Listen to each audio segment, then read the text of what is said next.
Hello. Today I have a very special guest. I'd like to introduce Charissa Lim. So hi, Charissa. Hello. Hi, Jakixa. Nice to meet you. And you as well. So Charissa is the founder of Impact Persona and is a DiSC consultant here in Brisbane. So I've known you, Charissa, now for a little while, and I know how very passionate you are about helping business gain insights into people's behavioural traits through DiSC, which is a very popular profiling tool, right? Yes, it is.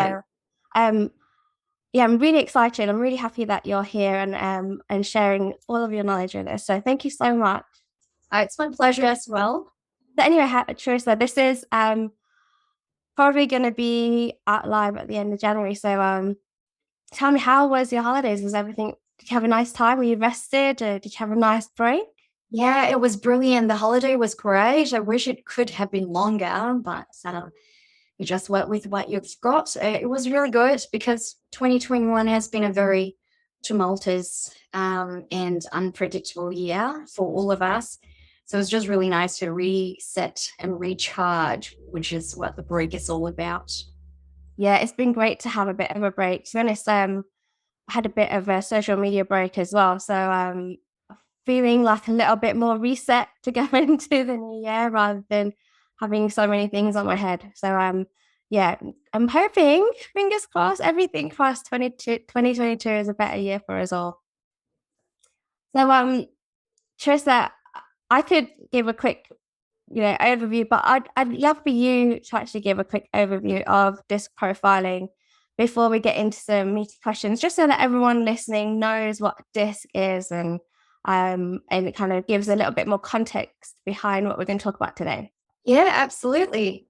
So essentially, what we're dealing with when we do a DiSC profile and the history of DiSC is that this is a four-factor behavioral model. It was founded by an American psychologist called William Marston in the 1920s. So it's been around in the market for at least 100 years, almost a century if you think about it. So during the process, William Marston discovered that people are motivated by their reasons, not our reasons, but their own reasons. And he also recognized that one individual can possess many traits, many behavioral traits, to more or less of a degree. So really, at the end of the day, DiSC profiling is an assessment process that measures your behaviors, how you react, how you respond to certain situations. Now, the results of a DiSC assessment will describe, as I mentioned, how we behave in different situations. So, for example, is a person structured or organized, or are they flexible and adaptable in their approach? How would they behave when they're given a task? If you're a business owner, is your employee looking for autonomy, or are they looking for managed guidance? So knowing how different people behave or react to situations allows business owners to adapt and cater to the communication styles accordingly. And you also can see from DiSC profiling whether a person is decisive, or are they someone who might take a bit more time to make a decision. So if you're a business owner, asking your employee a question, you would sort of expect or be able to predict their responses. Are they going to give you a quick answer, or are they going to have to wait, give them a bit more time to think about it? Okay, that's great. Thank you. I think you did my DiSC profile possibly a year and a half ago. It's been a while. Yeah, it's been a while. I think I just remember the big peacock on my report. So that's an I, right? Yes, that is an I style, correct. Okay. Yeah, the report's great. There's obviously some things in there that you read. It's like, oh yeah, that sounds like me. And then there's a bit of home truths in there as well, which are like, oh yeah, that's me too. Which is it's really interesting. I think the report's awesome, and the way that you've put it together really, really makes sense. So yeah, thanks for that. We'll actually come back to the report a bit later on, if that's okay.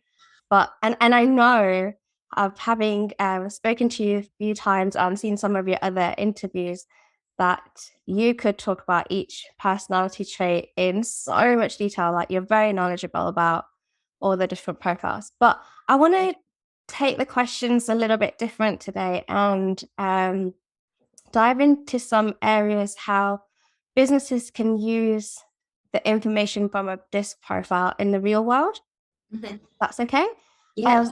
So we'll start with so during like the hiring process, how would you use DiSC profiling during the hiring process? And especially now that many businesses are operating online, so things change, the dynamics of your team change. So how would DiSC profiling be beneficial during the hiring process?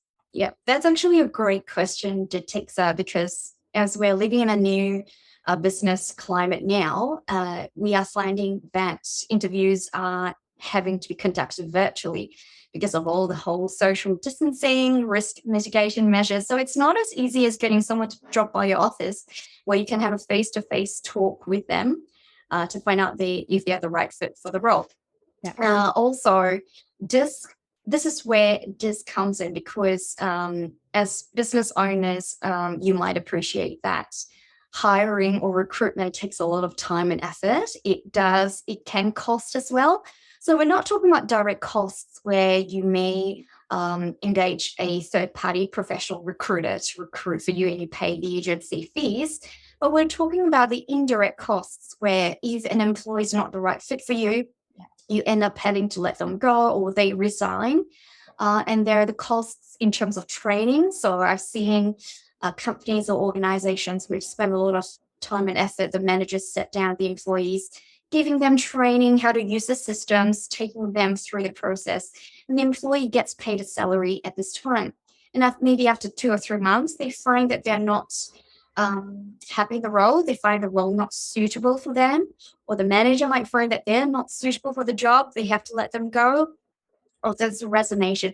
So we're talking about these hiring costs, indirect hiring costs that play into the picture here. So DiSC profiling, it's not an exact science, but it certainly makes you sort of sit back and consider the candidate further. It gives you more powerful tools to manage the interview process and make sure that who you're hiring is really the right fit for the role.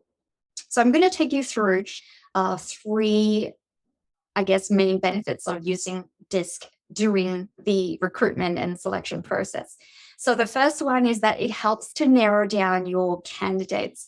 So when you recruit or put out a job ad, there will be many times where you're inundated with resumes. You have 50 resumes coming in, 100 applications, and you're going, oh, where do I start? So DiSC profiling, once you see through the skills, education, and previous experiences, DiSC profiling goes beyond that. It looks beyond the skills, it looks beyond the education, it looks beyond the experiences. So while these factors are important, the limitation of a resume or a cover letter is they don't necessarily exhibit the key attributes of what you're looking for in a particular position or a person. So what can happen is that the result or the benefit of a DiSC assessment is that when you send it to all your applicants or a selected pool of applicants, and this is done very quickly, it's via email, you can determine if the candidate has some of the key behavioral traits necessary for the role before you shortlist them for the interview. Alternatively, you may have shortlisted the candidate for an interview, but before you set up the virtual conversation or virtual meeting, you get the candidate to do their DiSC assessment, and you're at least prepped with a report that tells you what the candidate's traits are. And that will be a great conversation starter for you as a recruiter. So that's the first key benefit. It narrows down your candidates for you. Now, the second not so well-known fact about, or not benefit about DiSC profiling is it helps you find the right culture fit. So if you are an organization that works in a very positive, upbeat, enthusiastic environment, you will be able to tell if this particular person is going to fit in your work environment. So DiSC measures behavioral tendencies. So as mentioned earlier, it helps you understand how a person is likely to act or behave in certain situations. Technical skills are easy to teach a new staff, but behavioral traits are hard to change. You are who you are. There can be some adaptation, or some people find that it's quite easy to adjust, but that's short term. That's not a long term change process. So using DiSC, you as a business owner can predict how your candidate will interact with other people, other members in the team, and how they will approach tasks, which is really vital when you're trying to select an employee. Yeah. All right. And the third benefit that I really want to highlight here is that DiSC can help simplify the interview process. So you're now at the stage of questioning the employee, you are asking that question. So rather than going through the typical "tell me about yourself" question, which a lot of candidates don't enjoy answering, Yeah. what pretty much gives you key information about the candidate. So you can ask specific questions relating to their key strengths or limitations. So for instance, a really good example is if you're interviewing a high D style, which we'll touch on later very shortly. If you're interviewing someone who has been assessed to be of a high D style for a customer support position, for a customer service position, you'll be able to dive deeper into your questioning to determine whether they have the empathy and listening skills for this position. Because D styles in general have less empathetic skills, and they don't listen very well, and they're quite impatient and they get angry easily. I'm sure you've set people in your lives, Charissa. Yes, my husband. I think He's not listening. But the D styles would not thrive well. They will not perform well in these sort of customer service, customer support positions. Yeah, so 3 benefits. That's brilliant. Thank you. That's a really good explanation of how you can use it. When you were talking, it just kind of brought back some memories of me going for interviews and me being on the other side of it as well. But when you go in for interviews and you kind of get that vibe off someone when you're there face to face, the way that they make eye contact, the way that they walk around the room, even little things like that, you can get a vibe. So, when you're doing it all online, you miss those opportunities. So, if there's any other tools that you can have in place like DiSC profiling, it just adds to, I guess, your whole process of finding the right person for your team. Absolutely. And again, you mentioned, and this has come up in conversation so many times, that people have hired staff to find 2 to 3 months down the line and that they're not the right fit, or they don't quite gel personality wise with the rest of the team. And again, having this information from day one can not eliminate it, but can really help that process, especially when you're not having that face-to-face interaction and seeing how comfortable people feel in your environment. So yeah, that's great. Great explanation. Thank you. No problems. Okay, so obviously now you've hired the person, so we'll move on to the next question, which I guess is the follow-on. So can DiSC profiling, now that the profiles of your team, can DiSC profiling help with assigning the right tasks to the right people? Because you mentioned the types of traits that they would have, like whether they're people that can just get on with it and don't really need any management, that can just kind of do their own thing, or people that might need a little bit more micromanaging. Like, can DiSC profiling help with that process? Yes, absolutely. So DiSC profiling, once again, it's a predictive tool. It's how I would describe it. It's a tool that you would use to predict a person's behaviors. Yes. So knowing the style, the DiSC style of a particular person will allow you to assign the suitable tasks and then just avoid any conflicts within a team. So Let's go through the different styles and how to assign the right tasks for the right style. Right. So we'll start off with the D styles. Now, these people are direct, determined, and dynamic. So I'm trying to use adjectives that start with a similar, letter. So think of them as direct, determined, and dynamic people. Now, the D styles are task-oriented. Right, so they're very focused on getting the job done. However, what's interesting about these sort of styles, and most business owners may identify themselves as a D style, is that they prefer to take on leadership roles. They like to delegate, again, another big word. They prefer to lead a team rather than follow instructions or follow tasks. So when you're delegating or assigning tasks to a D style, you want to make sure that what you're giving them to do is not a routine work. It's not something they have to do every single day. Prepare the same spreadsheet for me every day. You want to give them something challenging, not something mediocre, like put together a list of names and email addresses. That's something that would probably deflate a D style person. Yeah. And you would be the best type of activity to give a D style is a project, something that's physical, that's trackable, there are tangible results. So D styles are, really good at project management, leading a team, that sort of thing. So if you do employ someone with a D style, that's what you should look at. Do not give them boring, mundane, routine tasks. All right. Yes, so now let's move on to the I style, which is what you identify with. So the I styles are sociable, inspiring, enthusiastic, and lively people.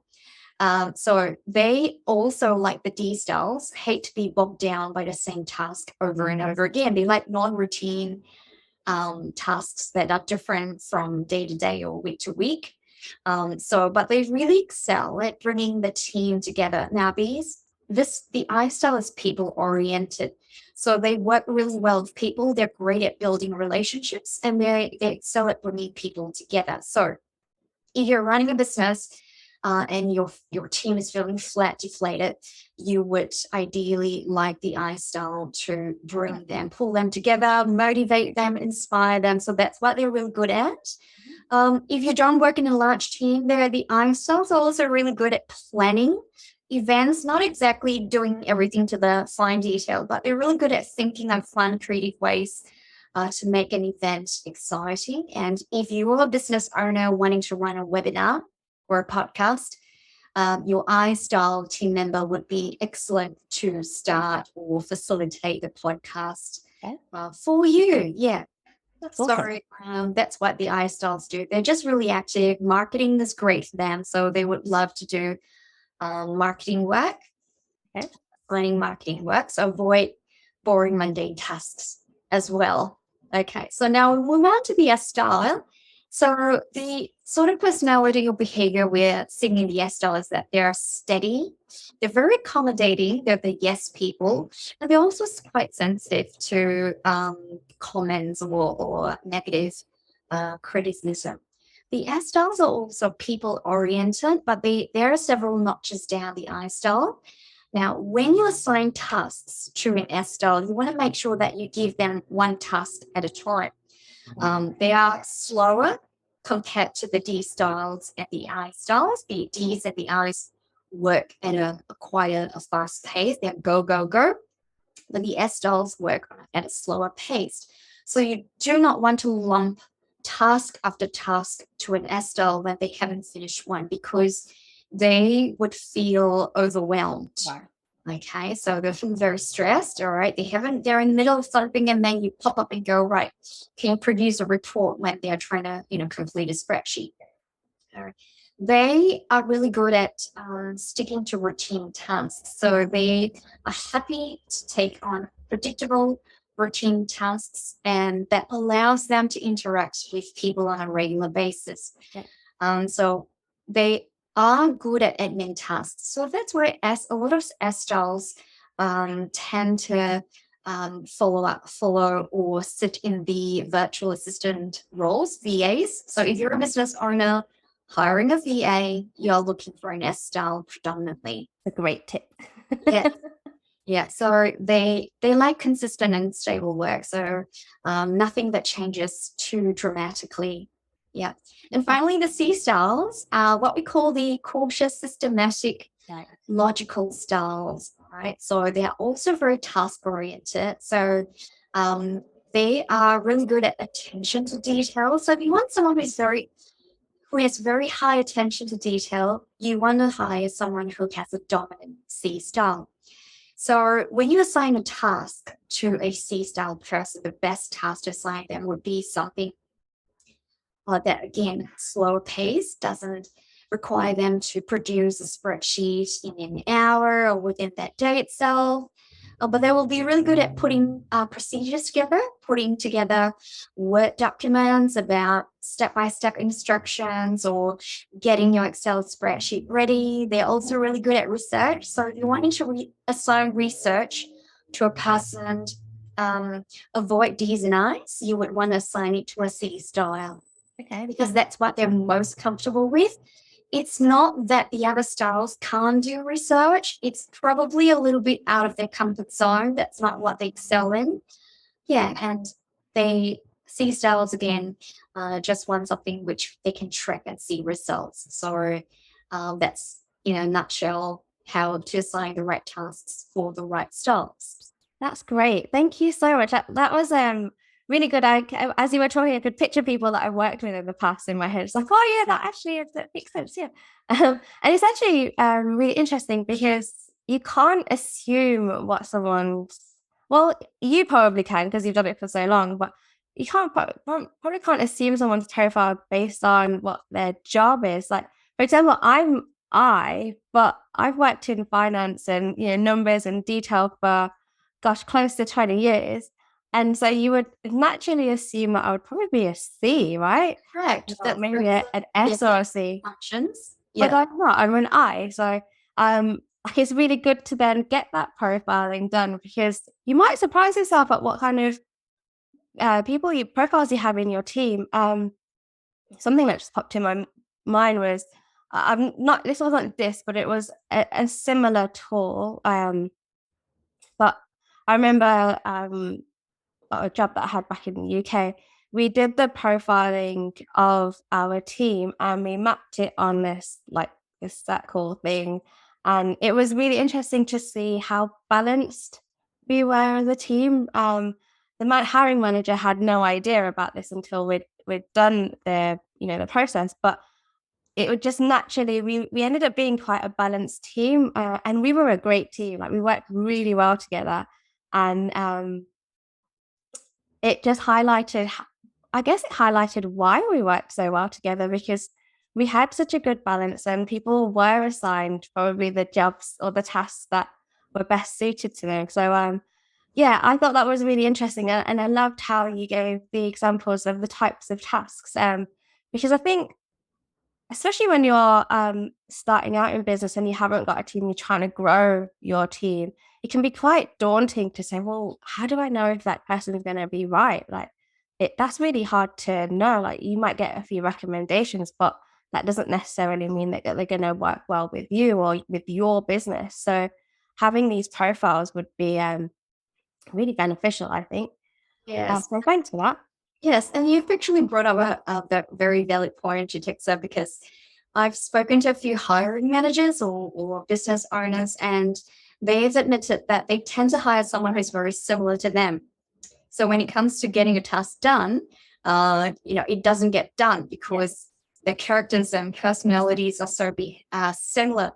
Yeah. So I've actually had a business owner contact me recently to look at doing a DiSC profile for a candidate because he said to me specifically he wants to hire someone who's the exact opposite of him. Yeah.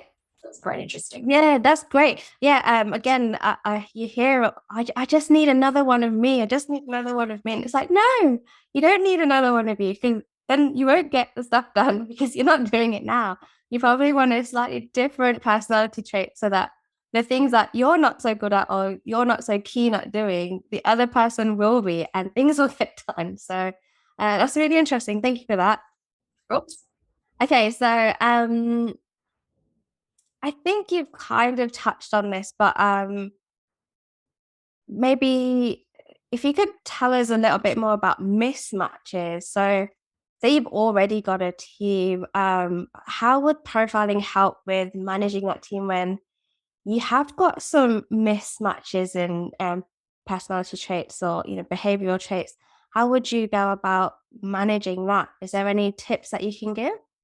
Yes. So first and foremost, it's important to know what your style is. You need to have a bit of self-awareness for yourself. So it's not just sufficient to have your team member do a DiSC assessment. You need to do one as well, so you can see, what sort of combination we're looking at. Now, some styles are conflicting, what we call conflicting. So the DiSC, as I mentioned, is a 4-quadrant model. So I'm just trying to use some visual examples. The D, I, S, and the C. All right. So when you look at the quadrant, you will notice that the D's and the S's are on opposing ends. So they are diagonally across each other, not the side, but diagonal. And this usually indicates that their personalities just are very different from each other. So are the C's and the I's. So it doesn't mean that, this is such a bad combination and I can't work with this person. Not at all. What it really means is that having that awareness of what your style is and what your employee is allows you to adapt your communication. Okay. So a great example will be, let's talk about the D's and the S. So the D's tend to be very blunt in their way of speaking. So they can be like direct, but direct also translates to being blunt and curt and short. Yeah. Yep. So when speaking to the S style, a D style business owner just has to tone back the way of speaking and check in with their team member and see, how you're going, provide more support.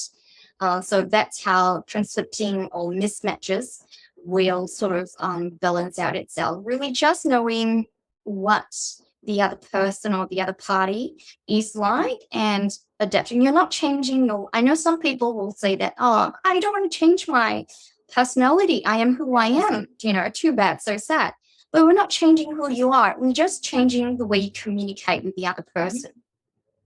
Yeah, no, that's awesome. Yeah, absolutely. You can't really change your personality, but you can be mindful of the words that you use. Exactly right. Yeah, right. Like, so if you are talking to someone that is a bit more sensitive, then you choose words that are more aligned. And on the flip side as well, I'm quite a softly spoken person, but when I've had to deal with managers that are like, I guess what you've described as a D profile, again, I've had to change my language to communicate with them to, at the start, when you first start talking to them, they don't want to, they don't want the small talk. They just want the facts. Like, just get to the point and move on. Yeah, that's what's the bottom line. Yeah, so it's really interesting that you mentioned that because it works both ways. Like, knowing what your style is, because we've been talking for like almost half an hour now. I can talk till the cows come home, right? Like, I love to have a chat. I love to find out about how your family are and what you did on holiday and whatnot. But in a meeting, for example, or even in an interview or something, just knowing what those traits are, like if that person just generally responds better to the hard facts, this is what you need to do, this is when you need to get it done by, or whatever it is, like that's really helpful in getting the message across clearly without annoying anyone. And yeah, again, just trying to avoid those mismatches and problems that may arise. That's really interesting. Thank you. That's all right. So yeah, in the DiSC sense of things, what we are really doing here is something called predictive hiring. You're trying to predict who the person you're hiring is, how they will predicting their behaviors and predicting their communication style. Okay, that's awesome. Okay, I know we've been talking for a while, but I really want to ask you this. I hope you don't mind if we kind of go over, we said the half an hour, but we were going to speak a little bit about remote working. So if there's anything that you could tell us about remote working, I would love that. I know we're kind of running out of time a bit, but it's okay. I'm happy if you're happy to keep talking. Yeah, I'll do my very best. So remote working is just the new norm these days. And once again, DiSC is a tool that we want to utilize to know how to talk to each style in the best possible way, because you're not seeing them face to face, it's really hard. A remote working environment is never the same as a physical working environment, in the sense that when it comes to communicating and building relationships, you can't just walk around the office. You can't sit down for a coffee with your team member and have a lunch meeting. So it's really hard to check in on their progress or have one-to-one face-to-face chats with your staff to follow up on what they're doing as well. And also because virtual meetings are the new norm, we have to be more mindful about what we do or say over the camera. So a lot of different factors at play here. What is really helpful about DiSC and why DiSC is going to be such a beneficial tool or powerful tool for a business owner, especially when all your staff are working from home, is that you will find out that everyone can be productive working from home, but what works for one person might not work as well for another, just because everyone has different motivation styles. Everyone works differently, especially what motivates them and what demotivates them. And the home environment is a very strong factor that will come into play when we talk about team productivity. All right. So just want to run through it because I'm running for time. I can talk ages about this. But yeah, let's look at remote working, how to adapt to different styles, and choosing projects and tasks to match each individual tendencies. All right. So now that we know what the different 4 DiSC styles are about, let's start with the D style. So with the D style, what you're looking at is, as mentioned, they're driven. They want to get things done. However, in a remote working environment, the D styles can suffer from a lack of connection, because in general, D styles, they really thrive on competition. They like to know, who's doing better than them or who's not doing better than them, and they want to be heard. So when you work with a D style employee, you want to get to the point. So this is your communication style, all right? Don't ramble, don't prattle. You want to get to the point and be very solutions focused. You need to talk about solutions. You also want them to voice their opinions. Let them, give them the opportunity to update you or the entirety about their achievements and progress, because they celebrate victory. That's what the D styles do. They like to be victorious. They like to know that they've had an achievement, they've won a sale, they've achieved X number of dollars in this or that. They've won over a client. So that's what you would expect from a D style when they're working from home. So at the end of the day, the key tip is you want to set them clear targets to motivate and drive them. So as we identified earlier, the D styles like challenges. They cannot work with routine tasks. So to motivate a D style to work from home in a productive manner, it's important to set targets to give them that driver. Yeah.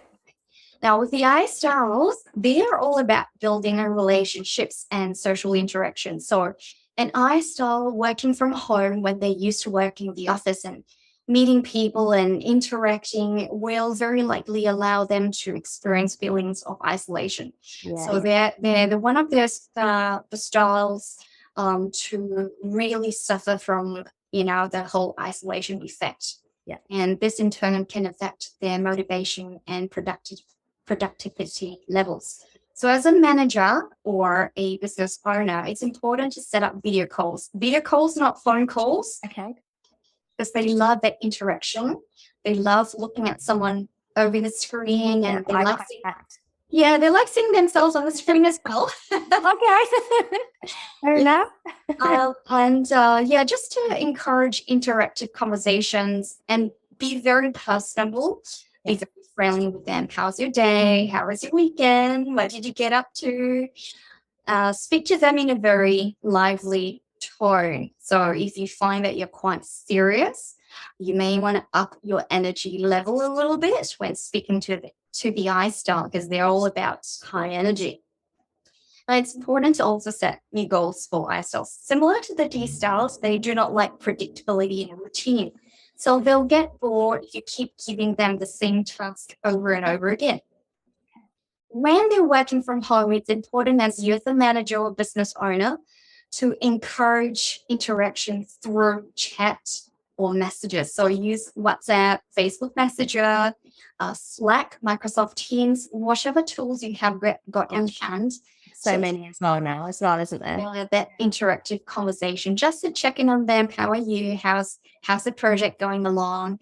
Also, importantly, one thing to note is that to motivate an I style when they're working from home is to praise them for a job well done and praise them in a public setting. So you might want to send an email out to all staff saying, so-and-so, Jane Doe has done amazing work in the marketing brochure.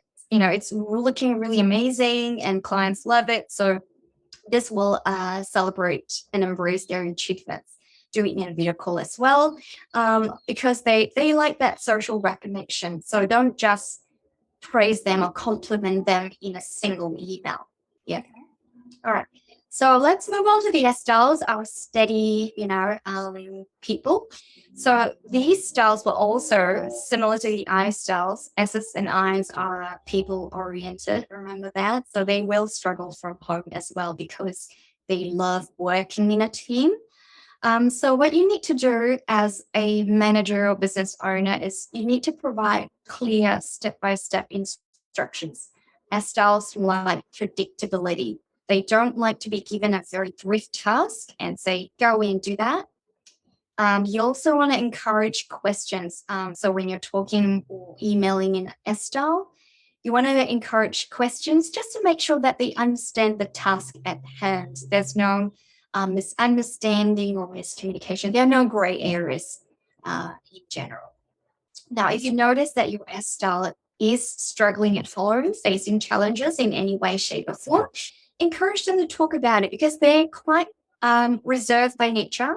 The S styles will be very happy to voice it out, but the S styles will be very silent about it. So you actually won't know what your S style employees thinking. You want to encourage them. Is there anything bothering you? Is there anything I can support you in? Is there anything that's preventing you to, doing the task that you're given? All right.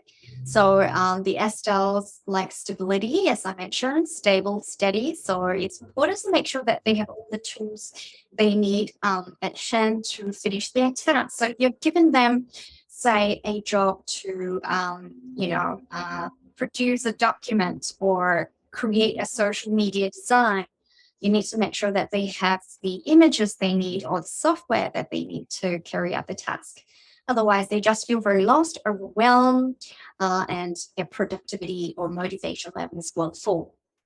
All right, so final tip of the day for the S style is they work at a moderate pace. Slow pace is covered earlier. So do not give your employees last-minute deadlines, especially working from home. There's a lot of unpredictable factors.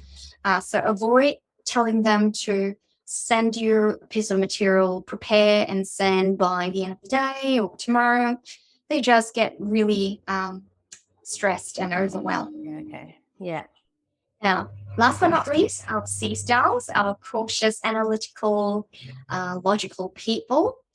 They actually will thrive quite well in a remote environment because they enjoy working alone. They enjoy the independence. They're quite independent and they appreciate the space to think thoughts through. So these are the quiet thinkers. So being in the office environment actually is counterproductive to their efficiency. Because if there's lots of chatter, too many moving parts, the C styles tend to get less productive. So they need isolation, they need the space. So they don't enjoy people interaction as much. So if you are having a meeting or C style, you actually notice that they prefer to turn their video off. They will very reluctantly turn the video on if you ask them to. So they do prefer to turn it off. So please don't push them if you've seen, you're seeing that their videos are off. And because they're such reserved people, they also appreciate emails rather than video calls. Video calls are probably your last resort, but you want to maybe just send through emails as much as possible. They're happy to work behind the computer. Now, when you're giving a C-style tasks or assigning tasks, so being at home, there's very little interaction between you and the employee. So if you are working with the C-style, you want to provide written and detailed instructions because they're very detail-oriented. They want step by step. They want to know the what's, the how's, the why's, and the which. Okay, so instructions need to be detailed so they know exactly what to do. Check in with the C-style so they don't feel they're micromanaged, and they work at a slowest paced as well. So don't give them last minute changes. Similar to this S-style, C-styles are reserved. So it's really important that you get them to open up. Don't force it down on them because they just, again, feel very threatened. So you might want to pop an email to say, how's your task going? Do you need any support? Whereas with the S-style, you might be having that conversation through a phone or video. But with the C-style, they probably would appreciate doing it through a written communication. Okay. Yeah, that was again a quick snapshot of how to work remotely with the 4 different DiSC styles and how to get the best out of them. That's really helpful. Really, really helpful. Thank you. Again, I mean, I'm just you just kind of keep bringing up memories of working with different people, and once you know it, it really just falls true. Yeah. I think even for me, so I'm dominant I, like I said, but I think I do have a fair bit of S in me as well. So again, just hearing some of the things you're saying, I was like, I kind of do that. So very interesting. Thank you so much. I really, really enjoyed learning more about this. I think there's things that you've said today that we've not talked about before. So I found it really interesting. Thank you so much, Charissa. Pleasure. So obviously we've talked about everything, how we can apply DiSC profiling in the real world and stuff. So, and for the people that are listening or watching on YouTube, I'm sure they'll have a million and one other questions to ask you, especially if they're growing their team or want to get the culture right and the vibe right within their team. Again, with remote working very predominant right now, how do they get in touch with you? What can they get from you? I know you also mentioned that you have an offer at the moment as well. So please, could you tell us how people can get in touch with you and what your offer is? That would be great. Yes. So I welcome the opportunity for business owners to connect with me on LinkedIn. Very easily searchable. Just search my name or the business name, Impact Persona. So feel free to connect with me on LinkedIn, start a conversation. And otherwise, you can always jump to my website. That's impactpersona.com.au and drop me an email and fire of your questions. Yes, and with the offer, what I would love to do for business owners who are contemplating and now seriously considering incorporating DiSC assessments or the DiSC process into your recruitment or team communication, I can offer you a complimentary DiSC assessment for you to trial the process and see what it can do for you. And to do that, you just need to reach out to me via LinkedIn again or email. Oh, brilliant. Thank you. That's awesome. That's really very generous of you. I will, of course, put all the links in the description box. So if you didn't catch that, have a look at the notes and you'll have a link straight to Charissa. And like I said, if you're listening on the podcast, why not screenshot that you're listening to it and share it on your social media platform. And if you're watching this on YouTube, go ahead and leave a comment. Let us know what you found most useful. And again, share your appreciation for all the knowledge that Charissa has shared with us today. So make sure you do leave a comment, and don't forget to subscribe as well. So Charissa, thank you so much. I really, really enjoyed our conversation today. I thought it was very, very insightful. But is there anything else that you wanted to share or say to everyone listening? Well, DiSC is just such a multi-diverse tool. It's very hard to cover everything in within one session. But if you're interested to have a chat about DiSC, or for me to also join if you're doing a podcast as well, and you would like me to speak on your podcast, more than happy to have a chat about it. Awesome. Thanks so much, Charissa. Well, we'll leave it here today. Thank you again, and I'll speak to you all soon. Thank you.